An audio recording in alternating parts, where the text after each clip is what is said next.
Hi hello ನಮಸ್ಕಾರ ಎಲ್ಲರಿಗೂ welcome back to my YouTube channel. ಎಲ್ಲರೂ ಹೆಂಗದಿರಿ? ಎಲ್ಲರೂ ಆರಾಮದಿರಿ ಅಂತ ತಿಳ್ಕೊತೀನಿ. ನಾನು ಆರಾಮದೀನಿ ನೋಡ್ರಿ. ಇವತ್ತು ಏನು ವ್ಲಾಗ್ಪಾ ಅಂತಂದ್ರೆ ಇವತ್ತು ಒಂದು ಸ್ವೀಟ್ ರೆಸಿಪಿ ವ್ಲಾಗ್ ಹೇಳ್ಬೇಕಂತ ಮಾಡೀನಿ. ಕ್ಯಾರೆಟ್ ಹಲ್ವಾ ಸಿಂಪಲಾಗಿ ಮಾಡೋದು, ಅದಕ್ಕೆ ಏನೇನು ಬೇಕು ಏನೇನಿಲ್ಲ ಅಂತ ತೋರಿಸ್ತೇನೆ ಬರ್ರಿ. ಹೆಂಗೆ ಮಾಡೋದು ಹೆಂಗಿಲ್ಲ ಅಂತಂದ್ರೆ ತೋರಿಸ್ತೇನೆ ಬರ್ರಿ. ಈ ವಿಡಿಯೋನ ಸ್ಕಿಪ್ ಮಾಡ್ದಂಗೆ ನೋಡಿರಿ, ನಿಮಗೂ ಇಷ್ಟ ಆಕೈತೆ ಅಂದ್ಕೊಂಡೀನಿ. ಸ್ಕಿಪ್ ಮಾಡೋಕ್ಕೆ ಹೋಗ್ಬೇಡ್ರಿ, ಅಂದರೆ ಏನೇನು ಹಾಕ್ತೀನಿ ಏನೇನಿಲ್ಲ ಅಂತ ರೆಸಿಪಿ ಗೊತ್ತಾಗೋದಿಲ್ಲ ಸ್ಕಿಪ್ ಮಾಡಿದರೆ. ಪ್ಲೀಸ್ ಯಾರು ಸ್ಕಿಪ್ ಮಾಡೋಕ್ಕೆ ಹೋಗ್ಬೇಡ್ರಿ, ಸ್ಕಿಪ್ ಮಾಡ್ದಂಗೆ ಲಾಗ್ ನೋಡಿರಿ. ಬರ್ರಿ ಏನೇನು ಬೇಕಂತ ತೋರಿಸ್ತೀನಿ. ಬರ್ರಿ ಕ್ಯಾರೆಟ್ ಹಲ್ವಾ ಮಾಡೋಕ್ಕೆ ಏನು ಬೇಕಂತ ಹೇಳ್ತೀನಿ.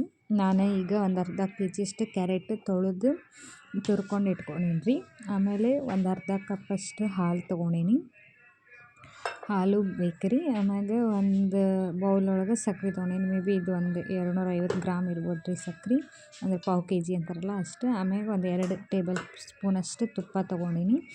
ಆಮೇಲೆ ಗೋಡಂಬಿ ಮತ್ತು ಬಾದಾಮಿ ತೊಗೊಂಡೀನಿ ರೀ ನಾನು. ನೀವು ಬೇಕಂದ್ರೆ ದ್ರಾಕ್ಷಿನೂ ಹಾಕ್ಕೋಬೋದು. ನಂಗೆ ದ್ರಾಕ್ಷಿ ಇಷ್ಟ ಆಗೋದಿಲ್ಲ, ಹಾಗಾಗಿ ನಾನು ಗೋಡಂಬಿ ಮತ್ತು ಬಾದಾಮಿ ಅಷ್ಟೇ ತೊಗೊಂಡೀನಿ.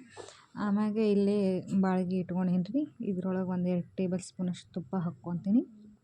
ಆಮ್ಯಾಗ ಜಾಸ್ತಿ ಸ್ವಲ್ಪ ದಪ್ಪಂದು ಕಡಾಯಿನ ತೋರಿ ಬಾಳ್ಗಿನ, ಅಂದ್ರೆ ತಳ ಹಿಡಿಯೋದಿಲ್ಲ, ಹಾಗಾಗಿ ದಪ್ಪಂದ ಇರಲಿ ಸ್ವಲ್ಪ ಬಾಳ್ಗಿ. ಇಲ್ಲಿ ತುಪ್ಪ ಕಾದಾದ್ಮೇಲೆ ಈಗ ಅರ್ಧ ಕೆ ಜಿ ಗಜ್ಜರಿ ಹೆರಿದಿಟ್ಕೊಂಡಿದ್ನಲ್ಲ ರೀ, ಅದನ್ನು ಫ್ರೈ ಮಾಡ್ಕೊತೀನಿ ನೋಡಿರಿ. ಅಂದ್ರೆ ಫುಲ್ ಸಾಫ್ಟ್ ಆಗ್ಬೇಕು ರೀ, ಅಂದ್ರೆ ಹಸಿ ಸ್ಮೆಲ್ಲೆಲ್ಲ ಹೋಗ್ಬೇಕು ರೀ. ಅದು ಗಜ್ಜರಿದು ಅಲ್ಲಿ ತನಕ ಹುರ್ಕೋಬೇಕು ನೋಡಿರಿ. ಎಷ್ಟು ಸಾಫ್ಟ್ ಆಕೈತೆ ಅಷ್ಟು ಚಲೋ ಆಗುತ್ತೆ ರೀ. ಬಾಯಾಗೆ ಮಸ್ತ್ ಹಲ್ವಾ ಟೈಪು ಬರುತ್ತೆ. ಆಲ್ಮೋಸ್ಟ್ ಸ್ವಲ್ಪ ಫುಲ್ ಹಸಿ ಸ್ಮೆಲ್ಲೆಲ್ಲ ಹೋಗ್ಬೇಕು ರೀ. ಇದು ನೋಡಿರಿ, ಇಲ್ಲೆಲ್ಲ ಕಲರ್ ಹೆಂಗೆ ಚೇಂಜ್ ಆಯ್ತು ನೋಡಿರಿ. ಇಷ್ಟು ಹುರ್ಕೋಬೇಕು ನೋಡಿರಿ. ಈಗ ಇದಕ್ಕೆ ಇಲ್ಲಿ ತೋರಿಸಿದ್ನಲ್ಲ ಒಂದು ಅರ್ಧ ಕಪ್ಪಷ್ಟು ಹಾಲು ಹಾಕ್ಕೋಬೇಕು ನೋಡಿರಿ.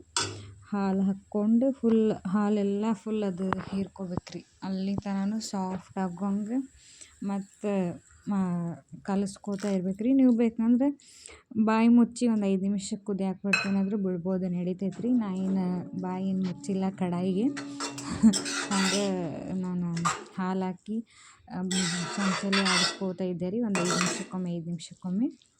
ಅಂದ್ರೆ ಸ್ವಲ್ಪ ಜಲ್ದಿ ಹೀರ್ಕೊಳ್ಳೋದಿಲ್ಲ, ಸ್ವಲ್ಪ ಕಡಾಯಿನೂ ದಪ್ಪ ಇರ್ತೈತಲ್ಲ, ಹಾಗಾಗಿ ಜಲ್ದಿ ಹೀರ್ಕೊಳ್ಳೋಂಗಿಲ್ಲ. ಅದು ಕಡಾಯಿ ದಪ್ಪ ಇದ್ದರೂ ಚಲೋ ರೀ, ಅಂದರೆ ತಳನೂ ಹಿಡಿಯಂಗಿಲ್ಲ ಅದು, ಹಾಗಾಗಿ ದಪ್ಪಂದು ತೊಗೋಬೇಕು. ಇಲ್ಲಿ ನೋಡಿರಿ, ಆಲ್ಮೋಸ್ಟ್ ಇನ್ನೊಂದು ಸ್ವಲ್ಪ ಹಾಲು ಐತಿ, ಭಾಳ ಏನಿಲ್ಲ. ಫುಲ್ ಹಾಲೆಲ್ಲ ಹೀರ್ಕೋಬೇಕು ರೀ. ಅದು ಫುಲ್ ಒಂಚೂರು ಹಾಲು ಇರಬಾರ್ದು, ಹಾಲೆಲ್ಲ ಹೀರ್ಕೋಬೇಕು.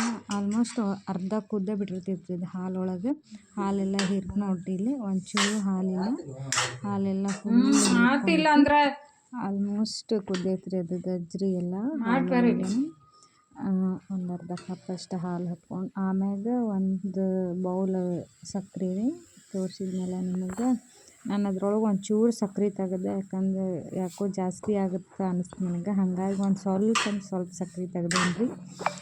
ಇದು ನಾ ಎಷ್ಟು ಹಾಕೇನಲ್ಲ ಅದಷ್ಟು ಪರ್ಫೆಕ್ಟ್ ಇತ್ತು, ಸಕ್ಕರೆ ಕರೆಕ್ಟಾಗಿತ್ತು ಬಾಯಿಗೆ ತಿನ್ನೋಕ್ಕೆ. ಅಂದರೆ ಸಕ್ಕರೆ ತೀರಾ ಜಾಸ್ತಿ ಆದರೂ ಬಾಯಿ ಕಟ್ಟಂಗೆ ಆಗುತ್ತೆ ರೀ ಸ್ವೀಟ್, ಹಾಗಾಗಿ ಒಂಚೂರು ಸಕ್ಕರೆ ತೆಗೆದೆ ರೀ. ಆಮ್ಯಾಗ ಫುಲ್ ನೋಡಿರಿ, ಇಲ್ಲಿ ಸಕ್ಕರೆ ಎಲ್ಲ ಫುಲ್ ಕರಗ್ತದೆ, ಹಿಂಗೆ ಫುಲ್ ಅಳ್ಕಾಗುತ್ತೆ. ಇದನ್ನು ಫುಲ್ಲು ಕುದಿಸ್ಕೋಬೇಕು ನೋಡಿರಿ. ಫುಲ್ ಅದೆಲ್ಲ ನೀರೆಲ್ಲ ಫುಲ್ ಅಂದ್ರೆ ಅದೆಲ್ಲ ಸಕ್ಕರೆ ಹೀರ್ಕೋಬೇಕು ರೀ. ಅದು ಗಜ್ಜರಿ ಫುಲ್ಲು ನೋಡಿರಿ, ಇಲ್ಲಿ ಆಲ್ಮೋಸ್ಟ್ ಇನ್ನೊಂದು ಚೂರು ಇದು ಹಾಕಂದ್ರೆ ಆಲ್ಮೋಸ್ಟ್ ಕ್ಯಾರೆಟ್ ಹಲ್ವಾ ರೆಡಿ ರೀ. ಫುಲ್ ಕೈ ಆಡಿಸ್ಕೋತ ಇರ್ಬೇಕು ರೀ. ಅಂದ್ರೆ ತೀರ ಬಿಡಲೂಬಾರ್ದು, ತಳ ಹಿಡ್ಕೊಂಡಿರ್ತೈತಿ. ತೀರ ಬಿಟ್ಟು ಸ್ವಲ್ಪ ಅವಾಗ ಒಂದು 5 ನಿಮಿಷಕ್ಕೊಮ್ಮೆ ಚಮಚ ಹಾಕಿ ಸ್ವಲ್ಪ ಕಟಾಡ್ಸ್ಕೋತ ಇರ್ಬೇಕು ರೀ. ಫುಲ್ ರೆಡಿ ಆಯ್ತು ನೋಡಿರಿ ಹಲ್ವಾ. ನಾನು ಗೋಡಂಬಿ ಮತ್ತು ಬಾದಾಮಿ ಹಾಕ್ಕೊಳತ್ತೀನಿ. ನಾನು ಗೋಡಂಬಿ ಬಾದಾಮಿ ತುಪ್ಪದೊಳಗೇನು ಫ್ರೈ ಮಾಡಿಲ್ಲ ರೀ, ಹಂಗೆ ಹಾಕತ್ತೀನಿ. ನೀವು ಬೇಕಂದ್ರೆ ಫ್ರೈ ಮಾಡಿನೂ ಹಾಕ್ಕೋಬೋದು ರೀ, ಟೇಸ್ಟ್ ಅನ್ನಿಸ್ತೈತಿ.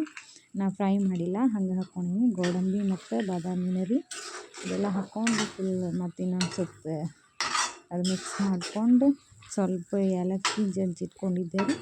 ಏಲಕ್ಕಿ ಪೌಡ್ರ್ ಸ್ವಲ್ಪ ಹಾಕ್ಬೇಕು ರೀ. ಏಲಕ್ಕಿ ಪೌಡ್ರ್ ಹಾಕಿದ್ರೆ ಫ್ಲೇವರ್ ಚಲೋ ಬರ್ತೈತಿ, ಹಾಗಾಗಿ ಏಲಕ್ಕಿ ಪುಡಿ ಸ್ವಲ್ಪ ಬಿಸಿ ಇದ್ದಾಗನೇ ಹಾಕ್ಕೊಂಡ್ಬಿಡ್ರಿ, ಅದು ಫ್ಲೇವರ್ ಬರುತ್ತೆ.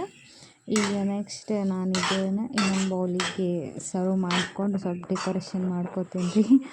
ಬೇಬಿ ಅಂದರೆ ಇದೆಲ್ಲ ಕಡಾಯಿ ಫುಲ್ ಇದಾಗತ್ತಲ್ಲ, ಹಾಗಾಗಿ ಬೇರೆ ಬೌಲಿಗೆ ಹಾಕ್ಕೊಂಡು ಸ್ವಲ್ಪ ಡೆಕೋರೇಷನ್ ಮಾಡ್ಕೋತೀನಿ. ಇಲ್ಲ ಐತೆ ನೋಡಿರಿ ಸ್ಟೀಲಿಂದು, ಇದು ಗಜ್ಜರಿ ತುರಿದಿಟ್ಕೊಂಡಿದ್ದೆನಲ್ಲ ಅದ್ರಾಗ ಹಾಕ್ಕೋತೀನಿ. ಫುಲ್ ಡೆಕೋರೇಷನ್ ಆಯ್ತು ನೋಡಿರಿ ಕ್ಯಾರೆಟ್ ಹಲ್ವಾ. ಈ ರೆಸಿಪಿ ನಿಮ್ಗೆ ಇಷ್ಟ ಆಗಿತ್ತಂದ್ರೆ ಮಾಡ್ಕೊಂಡು ತಿಂದು ಕಮೆಂಟ್ ಮಾಡಿರಿ ನನಗೆ. ಈ ಲಾಗ್ ಇಷ್ಟ ಆಗಿದೆ ಲೈಕ್ ಶೇರ್ ಕಮೆಂಟ್ ಮಾಡಿರಿ. ಹಾಗೆ ಸಬ್ಸ್ಕ್ರೈಬ್ ಮಾಡೋದು ಮಾತ್ರ ಮರೆಯೋಕೆ ಹೋಗ್ಬೇಡ್ರಿ. ಎಲ್ಲರಿಗೂ ಥ್ಯಾಂಕ್ ಯು.